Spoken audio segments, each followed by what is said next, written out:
Plumbing Accessibility welcomes you to a step-by-step installation of a European wet room with a curbless, barrier-free shower. Part 1. Gathering your kit and supplies, and preparing your space for shower pan installation. First, let's look at your installation kit.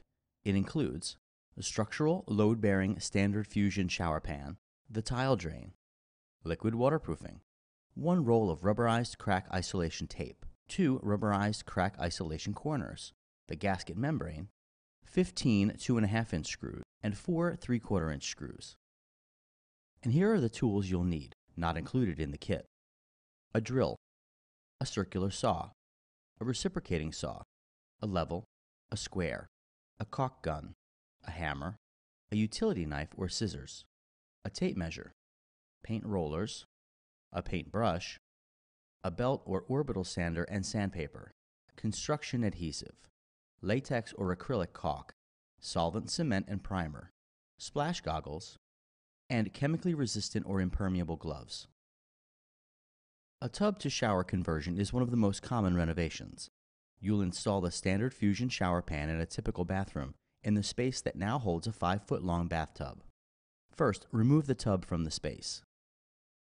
Place the fusion pan in desired location and mark the edge of the pan on the subfloor. What if the pan doesn't fit in the space you have to work with? You can cut the pan up to 2 inches around the perimeter using standard power equipment like a circular saw. Using a circular saw, set the depth to the same thickness as the subfloor so that you don't cut into any of the joists or support below. Now switch to a reciprocating saw to make cuts along the back wall and the 2 side walls. In most cases, the subfloor is glued to the floor joists, which could make the removal more labor-intensive. For our demonstration, the subfloor was not glued in. A piece of subfloor you cut out can be discarded. The structural pan should sit on floor joists no wider than 16 on center. If the floor joists are wider than 16, you need to add blocking accordingly. Place the pan in the cutout and make sure the drain will not be blocked by a joist. You'll need to put blocking all around the perimeter of the pan for stability. The blocking goes halfway under the subfloor and halfway under where the pan will sit. Also, add blocks on either side of the drain. The drain location is the thinnest part of the pan, so you need extra bridging under this area. Make sure it is spaced wide enough to not interfere with the reinforcing ring on the underside of the pan. Notice that the drain hole is located off-center in both directions. This pan can rotate to either miss the floor joist or get as close to the existing plumbing as possible. It's a very helpful feature of this pan.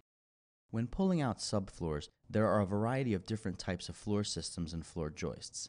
This pan is designed for use with 16-inch on-center floor joists. We've used 2x3s for this example, but they won't be the floor joists that you'll encounter in the field. You'll be more likely to find TGI joists, 2x10, or 2x12 dimensional floor joists, and floor trusses. Floor joists placed 16 on center are ideal. TGIs and floor truss are often spaced more widely. If that is the case, you need to add more blocking to support the pan. An important thing you'll need to double check is that you have a level floor where you'll be setting the pan. You have to check the floor for level in both directions. Your prep is done, so now you can install the shower pan.